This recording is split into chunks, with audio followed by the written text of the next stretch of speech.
히브리서 11장 믿음장입니다. 예수님을 믿는 저와 여러분들에게 있어서 믿음이 너무나 중요합니다.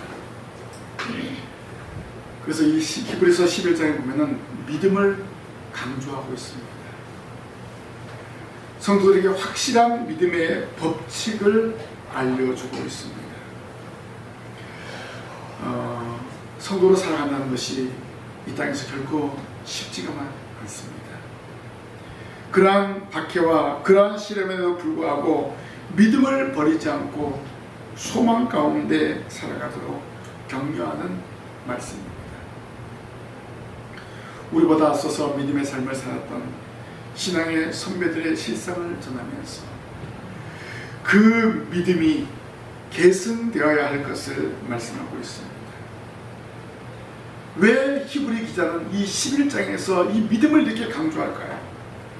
바로 하나님을 향한 믿음은 대대로 계승되어야 하기 때문에 그렇습니다. 믿음의 조상 아브라함 때부터 지금까지 이어져 오는 그 믿음, 우리가 이 믿음을 굳게 지키고 이 믿음을 후손에게 남겨주어야 한다는 것입니다. 이 믿음이 있을 때 가정을 살리고 이웃을 살리고 민족을 살리고 더 나아가 세상을 살리기 때문입니다.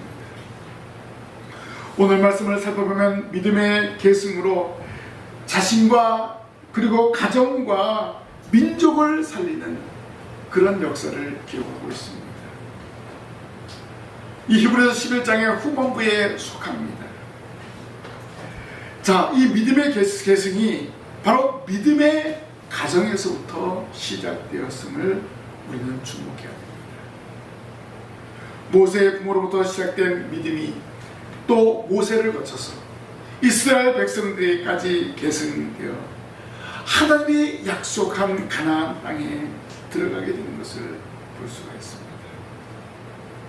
한 가정에서 생명을 귀하게 여김으로 말미암아서 한 아이를 살리고 그 아이를 통해서 민족을 살리는 하나님의 약속의 땅에 들어가는 그런 놀라운 역사를 이룬 줄로 믿습니다. 그래서 믿음이 중요합니다.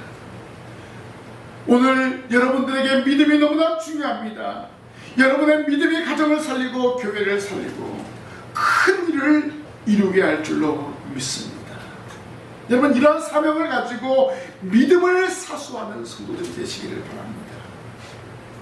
여러분이 하나님의 나라를 향하여 나아갈 때 믿음으로 나아가는 것입니다. 이 믿음을 간직하고 좌로나 우로나 치우치지 않고 전진하시기를 바랍니다. 오늘 말씀의 제목이 믿음으로입니다. 첫째는 생명을 살립니다. 믿음으로 생명을 살립니다. 23절 말씀에 믿음으로 모세가 났을 때 그 부모가 아름다운 아이임을 보고 석 달 동안 숨겨 왕의 명령을 무서워하지 아니하였으며 라고 했습니다. 오늘 말씀의 핵심은 바로 믿음의 가정, 바로 모세의 집입니다. 모세가 믿음으로 성장할 수 있었던 배경을 말해주고 있습니다. 모세의 부모는 세상의 권력을 두려워하지 않았습니다. 모세가 태어난 그 시기는 어떤 시기였습니까? 히브리 민족의 수가 점점점 번성하니까 바로가 그만 남자아이가 태어나면 무조건 죽이라고 했어요. 근데 산파들이 죽이지 않았어요. 그러자 어떤 특단의 조치를 했냐면 남자아이가 태어나면 무조건 나일강에 던져버리라고 명령을 내렸습니다. 자, 이게 무슨 일입니까? 태어난 남자아기를 나일강에 버린다는 거, 이거는 엄청난 일입니다. 모세가 태어날 때 바로 그런 일이 벌어지고 있었습니다. 그러나 모세의 부모는 그것을 거부하였습니다. 모세가 태어났을 때 그 아이를 보니까 너무나 아름다웠어요. 도저히 신앙의 양심으로는 나일강에 버릴 수 없었습니다. 어떻게 보면 지금 히브리인들은 애굽의 노예로 살고 있기 때문에 무조건 왕의 명령에 복종을 해야 했습니다. 그런데 모세의 부모는 복종하지 않았습니다. 모세의 부모는 하나님을 의지하는 진정한 믿음이 있었기 때문에 하나님이 이 아이를 이렇게 아름다운 아이로, 멋있는 아이로 보낸 것은 하나님의 위대한 뜻이 있다는 것을 깨달은 것입니다. 아이의 준수함을 보고 석 달 동안 숨겨서 키웠습니다. 결국 이 아이가 하나님이 보내신 아이다 라는 것을 확신했습니다. 또 하나는 분명히 이 아이를 통해서 하나님이 계획하신 일이 있다. 그것은 무엇입니까? 이 아이를 통해서 민족을 구원하는 그런 것들을 감지한 거예요. 그래서 이 아이를 살린 것입니다.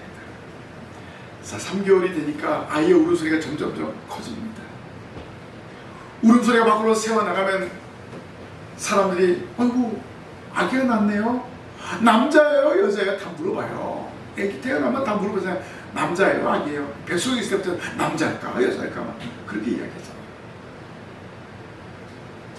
이제 더 이상 숨겨서 키울 수는 없습니다. 이제 과감하게 결단합니다.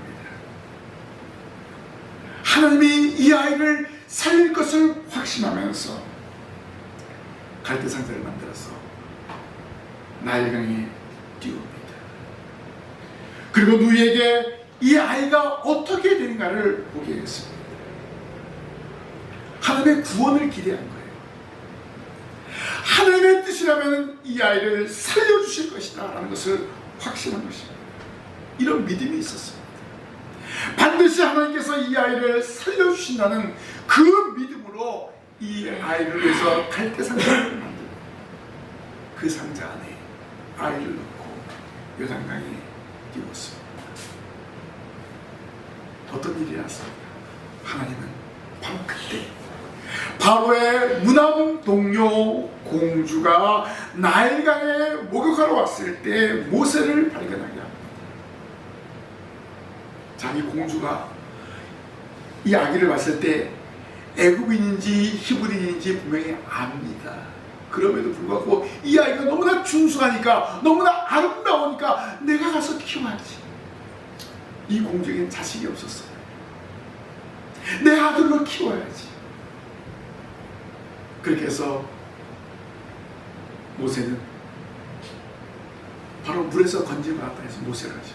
이름을 지었고 바로의 궁에서 살게 되었습니다. 그때 이 누이가 얼마나 지혜로우나 빨리 달려가서 제가 좋은 유모를 구해드리겠습니다. 그 좋은 유모가 누굽니까? 바로 모세의 어머니였습니다. 40년간 모세는 궁에서 훌륭한 교육을 받았고 또 어머니를 통해서 철저한 신앙 교육을 받아서 믿음의 계승자로 자라게 되었습니다. 바로 이 부모의 믿음이 한 아이를 살리고 이 아이가 민족을 살리는 그런 역사를 이룬 줄로 믿습니다. 그리고 이 어머니가 이 모세에게 얼마나 철저한 신앙교육인지 모릅니다. 그렇기 때문에 이 모세는 바로의 궁에서 살지만은 자기는 히브리인이라는 것을 잊지 않았다는 것입니다. 하나님께서 오늘 여러분을 통해서 믿음의 계승자로 삼기를 원합니다. 가정에서 바른 믿음을 계승할 때 진정한 헌신자가 교회에 세워지게 되는 것입니다. 한 사람의 헌신된 믿음이 교회를 부흥시킵니다. 잃어버린 영혼을 찾아서 새 생명을 얻게 할 줄로 믿습니다. 한 영혼을 살리는 복음 전파의 사명을 가지고 삶의 현장에 나아가시는 여러분이 되시기를 바랍니다. 모세의 부모가 자기 자식을 살린 것처럼 오늘 저와 여러분들의 이 시대에 잃어버린 영혼, 이 시대의 죽은 영혼을 살리는 신실한 주님의 일꾼이 될 줄로 믿습니다. 아멘. 두 번째로 믿음으로 기득권을 포기합니다. 24절 말씀 보니까 믿음으로 모세는 장성하여 바로의 공주의 아들이라 칭함받기를 거절하고 라고 했습니다. 모세가 바로의 무남 동료 공주의 아들이 되었다. 이 아들로 40년 동안 살았습니다. 철저한 후계자 교육을 받았습니다. 그러면서 어머니로부터 신앙 교육을 받았습니다. 어떻게 보면은 무남 동료의 아들이고, 그렇기 때문에 이 모세는 바로의 후계자였습니다. 그러니까 얼마나 교육이 철저했겠어요. 어떻게 보면 후계자 수업을 잘 받은 거죠. 또 거기에 플러스 신앙 교육을 잘 받은 것입니다. 만약에 모세가 어머니로부터 신앙 교육을 받지 않았다면 애굽의 문화에 완전히 동화되었을 것입니다. 그런데 어머니로부터 어려서 신앙 교육을 받았기 때문에 철저한 하나님의 자녀로서의 삶을 살아간 것을 알 수가 있습니다. 어려서부터 배운 신앙 너무나 중요합니다. 바울이 누구를 칭찬했죠? 디모데를 칭찬했습니다. 디모데도 어려서부터 신앙으로 교육받았기 때문에, 또 내가 어려서부터 성경을 나누니 성경은 능히 너로 하여금 그리스도 예수 안에 있는 믿음을 넘어 구원에 이르는 지혜가 있게 하느니라 라고 칭찬했습니다. 어려서부터 말씀에 기초한 신앙 성장이 중요합니다. 이 어려서부터의 신앙 성장에서도 변하지 않습니다. 어려서부터 말씀과 기도로 무장을 시키는 그런 믿음의 부모, 그런 믿음의 성도들이 되시기를 바랍니다. 자, 모세는 바로의 공주의 아들로 궁에서 살았지만 자기의 기득권에 안주하지 않았습니다. 바로의 무남 동료 공주의 아들이기 때문에 왕권을 물려받을 수 있는 신분입니다. 개인적으로 볼 때 모세는 모든 면에서 부럽지 않게 정말 권력을 누리면서 자라왔습니다. 근데 모세는 신앙 양심에 자신만 이런 안일함을 추구하면서 살아갈 수 없음을 깨달았습니다. 죄악된 바로의 궁을 버리고 자기 민족과 함께 애굽의 종의 신분을 선택하였습니다. 무엇 때문에? 하나님을 향한 믿음 때문에 모세는 하나님의 백성으로 사는 것을 선택했습니다. 이것은 바로 하나님의 약속에 대한 믿음이었습니다. 부모의 믿음을 계승받았기 때문에 세상에 안주하지 않은 것입니다. 모세는 하나님의 백성과 함께 고난받기를 잠시 죄악의 낙을 누리는 것보다 더 좋아했습니다. 그래서 모세는 자기 백성을 치는 애굽 사람을 쳐 죽였던 것입니다. 물론 모세가 그런 살인으로 민족을 구원하려는 데는 문제가 있습니다. 그러나 그 동기는 하나님 보시기에 합당한 것입니다. 어떤 모세에게 동기를 부여해준 거예요. 애굽에 살 수 없을 그런 동기를 부여해준 거예요. 모세는 하나님을 사랑했기 때문에 하나님의 백성을 위하여 자신의 안위를 포기했습니다. 모세가 바로의 궁을 버리고 하나님의 백성과 함께 한 가지로 고난받기를 원했던 것은 무엇입니까? 그리스도를 위하여 받는 능력을 애굽의 모든 보화보다 더 큰 재물로 여겼다라고 했습니다.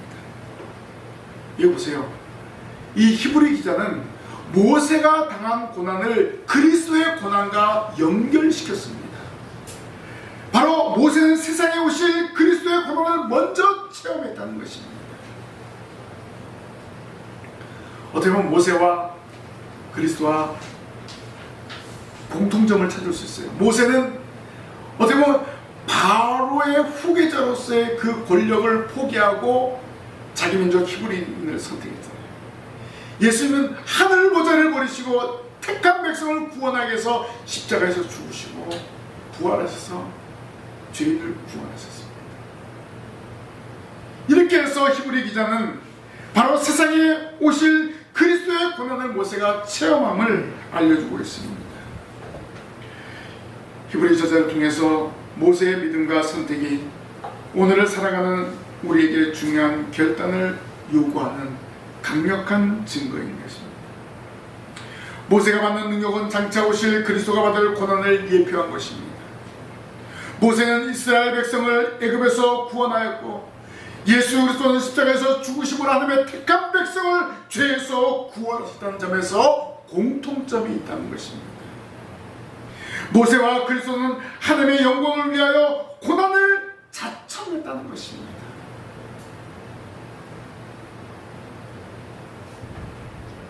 내 뜻대로 하지 마십시오. 아버지의 뜻대로 되기를 바랍니다. 스스로 그 십자가의 길을 걸어가셨어요.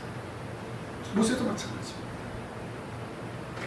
모세는 현재의 고난과 비교할 수 없는 미래의 천국과 영광과 상급을 바라보기 때문에 고난을 감수할 수 있었습니다.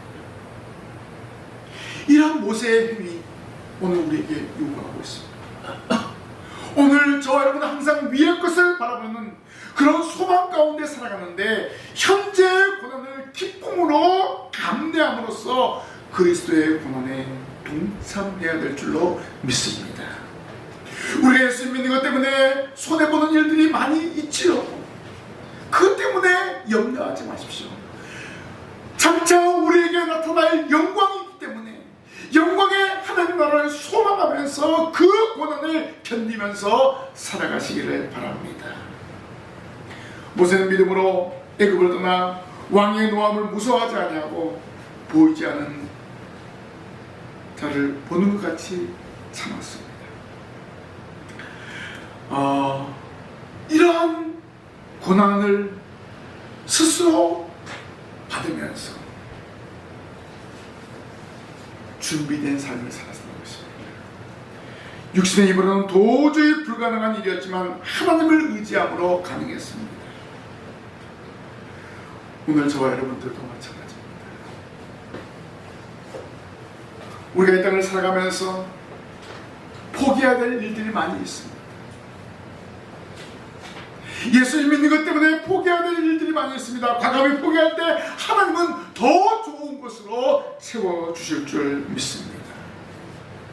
그렇게 해서 어떻게 해요?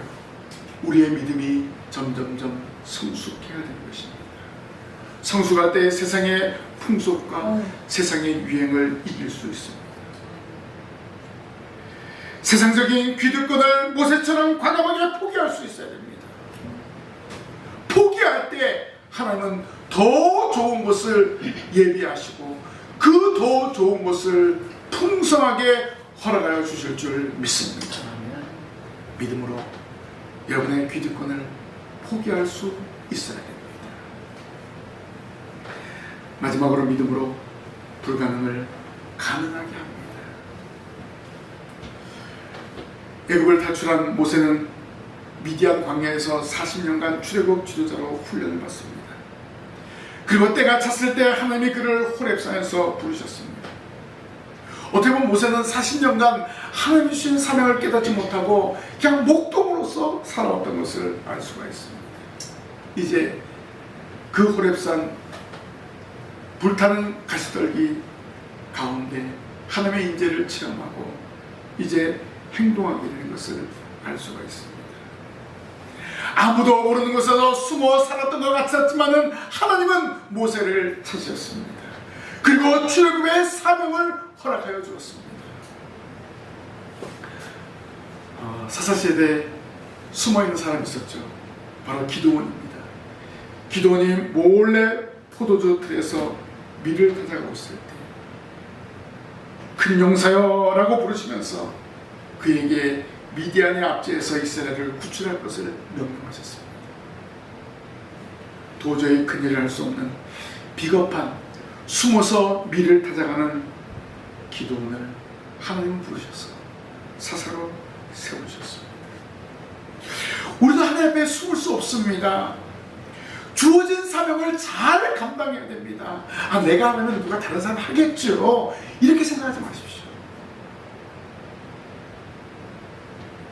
하나님 앞에 숨길 것 아무것도 없습니다. 자신에서 여러분의 삶을 들이시기를 바랍니다. 자진해서 시간을 드리고, 자진해서 물질을 드리고, 자진해서 하나님의 영광을 위해서 살아갈 때 하나님은 더 많은 것을 여러분에게 허락하여 주실 줄 믿습니다. 애굽에서 종살이하던 이스라엘 백성들은 모세의 출현으로 그들의 삶의 희망을 얻었습니다. 백성들은 6월절 잔치를 한 후에 출애굽을 하였습니다. 모세의 명령대로 믿음으로 어린 양을 잡고 좌우 임방과 문설주에 그 양의 피를 뿌렸습니다. 그 피를 뿌림으로 그 피가 발린 것을 보고 죽음의 사자가 그 문을 넘어갔습니다. 그래서 6월절입니다. 6월절 어린 양은 장차 이 땅에 오실 예수 그리스도를 예표합니다. 예수님의 피 흘려 죽으심을 알면서 그 피로 말미암아 저와 여러분의 죄가 사해진 줄로 믿습니다. 죽음을 면하게 됩니다. 그동안 영적인 주도자 없이 이방의 권력자들의 손안에 놀아났던 백성들이 진정한 지도자를 만남으로 하나님이 원하신 일을 감당하였습니다. 모세는 부모로부터 받은 그 신앙을 이제 이스라엘 백성들에게 계승하고 있습니다. 갑자기 나타난 모세를 사람들이 믿을 수 있을까요? 그런데 백성들이 믿고 따랐습니다. 바로 믿음의 영향력이라는 것입니다. 그런데 애굽을 떠난 이스라엘 백성들에게 바로 시련이 닥쳐왔죠. 홍해라는 그 바다였습니다. 그때 모세는 외쳤습니다. 너희는 두려워하지 말고 가만히 서서 여호와께서 오늘 너희를 위하여 하시는 구원을 보라. 너희가 오늘 본 애굽 사람을 영원히 다시 보지 못하리라. 여호와께서 너희를 위하여 싸우시니 너희는 가만히 있을지니라. 모세의 말대로 백성들은 믿음이 생겼습니다. 가만히 있으면 된다.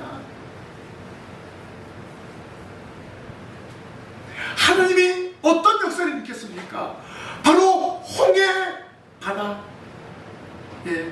길을 만들어 주셨다는 것입니다. 홍해가 갈라졌고 백성들이 마른 땅을 건너듯이 그 홍해를 건넌 줄로 믿습니다. 29절 말씀 믿음으로 그들은 홍해를 육지같이 건넜으나 애굽 사람들은 이것을 시험하다가 빠져 죽었으며 라고 했습니다. 하나님의 말씀을 듣고 지도자 모세의 말을 듣고 그들은 발을 내딛었습니다. 믿음이 생긴 거예요. 그 믿음이 상상할 수 없는 놀라운 일을 체험하게 된 것입니다. 바다 가운데 길이 열리고 그 길을 걸어갔다는 거, 이거는 상상할 수 있는 일입니까? 모세는 믿음으로 불가능을 가능으로 만든 줄로 믿습니다. 믿음으로 하는 말씀에 복종하기 때문에 이런 역사를 이루었습니다. 자, 모세를 통하여 홍해의 기적을 경험한 여호수아는 이제 가나안의 관문인 여리고를 믿음으로 7일 동안 돌아서 무너뜨렸습니다. 이것도 불가능한 일을 가능케 한 역사였습니다.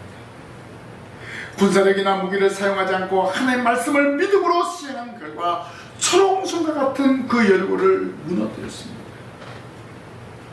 우리가 이 땅에 살아가면서 불가능한 것 같다라고 생각하지 마십시오. 믿음으로 전진할 때 불가능을 가능케 하시는 하나님의 역사를 경험하시기를 바랍니다.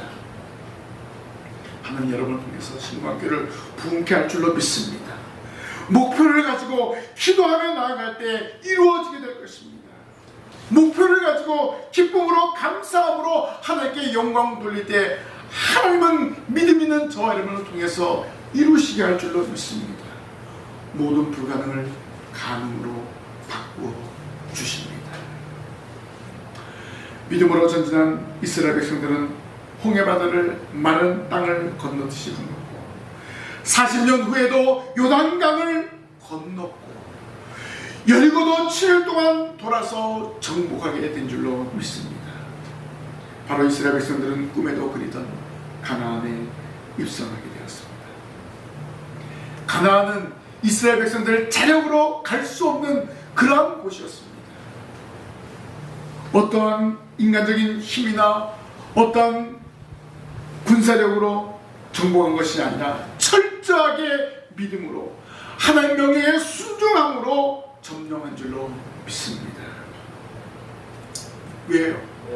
가는 곳마다 준비된 하나님의 일꾼이 있었기 때문에 그렇습니다. 31절 말씀 보니까 믿음으로 기생 라합은 정탐꾼을 평안히 영접하였으므로 순종하지 아니한 자와 함께 멸망하지 아니하였도다 라고 했습니다. 정말 생각하지 못했던 사람을 여리고에서 만나서 정탐꾼이 살아나게 되었습니다. 자, 기생 라합이 믿음으로 행동함으로 말미암아서 여리고가 멸망할 때 온 가족을 구원하였습니다. 이스라엘 백성들은 하나님을 의지함으로 거대한 여리고성을 정복했습니다. 자, 이렇게 하나님을 향한 믿음이 있으면 불가능이 없는 줄로 믿습니다. 우리가 믿음으로 나아가면 모든 것이 정복될 줄로 믿습니다. 믿음으로 행동하시기 바랍니다. 믿음으로 기도하시기 바랍니다. 이렇게 믿음으로 살아가는 성도에게는 불가능을 가능으로 바꾸는 놀라운 역사가 일어나게 될 줄로 믿습니다. 믿음으로 아무리 강조해도 지나치지 않는 것이 바로 믿음입니다. 하나님을 믿는 믿음이 있으면 됩니다. 그 믿음을 모세의 부모가 실천했습니다. 믿음으로 아들을 살렸습니다. 왕의 명령을 거부하고 하나님을 더 두려워함으로 이 아들을 살렸습니다. 우리는 이 믿음이 대단하다, 놀랍다 라고 생각하지 마시고 바로 내가 그 믿음의 주인공으로 살아가야 할 것을 결단하시기를 바랍니다. 확실한 믿음으로 무장했을 때 모세가 자기 민족을 살리고 그리고 모세를 통해서 훈련받은 사람들이 결국 요단강을 건너고 가나안을 정복하게 된 줄로 믿습니다. 오늘 여러분 한 사람 한 사람이 말씀과 기도로 무장할 때 믿음이 생깁니다. 말씀과 기도로 무장할 때 믿음으로 살아갈 수 있는 방법을 깨닫게 되는 것입니다. 여러분의 믿음이 또 다른 사람을 세우게 되는 것입니다. 여러분 통해서 신광교회가 소문나게 되는 것입니다. 이 시간 고백하십시오. 주님, 저의 믿음이 성장하게 하여 주옵소서. 또 이 믿음으로 또 다른 사람을 살리게 하여 주옵소서. 이 믿음을 계승시키게 하여 주옵소서. 이 믿음으로 무장하여 세상이 감당할 수 있는 믿음의 성도로 살아가게 하여 주옵소서. 이렇게 믿음으로 결단하고 믿음으로 살아가는 우리 모든 성도들이 되시기를 주님의 이름으로 간절히 부탁을 드립니다. 기도하겠습니다. 하나님의 은혜에 감사합니다. 믿음으로 모세의 부모가 모세를 살렸고 믿음으로 모세가 하나님의 명령을 따라 출애굽을 시켰고 홍해를 건너고 그리고 그 모세의 훈련을 받은 여호수아가 요단강을 건너고 여리고를 정복하였습니다. 또 믿음으로 정탐꾼을 숨겨둔 라합이 여리고가 멸망할 때 온 가족을 구원하였습니다. 이제 저희들도 믿음으로 나아갈 때 가정을 살리고 교회를 살리게 할 줄로 믿습니다. 이 믿음 안에 굳게 서서 하나님의 귀한 일들을 잘 감당하여 하나님의 나라를 확장시키는 주인공 되게 하여 주시옵소서. 예수님 이름으로 기도하옵나이다. 아멘.